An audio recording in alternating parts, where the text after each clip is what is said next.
Hello, today we'll show you how to start a virus scan in your Xiaomi Mi Max 3. First, let's unlock the phone by pressing the power key and swiping up. Now go to Settings and select Security Status.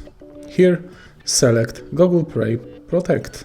And in here, you can check what is the status of protection of your device. You can also select to scan device for security threats and if you want for it to be enabled, or if you want to improve harmful app detection by sending your data to Google. And here you can select to scan all of the applications. Simply press this arrow here. And now the device will check if there are any problems with your phone.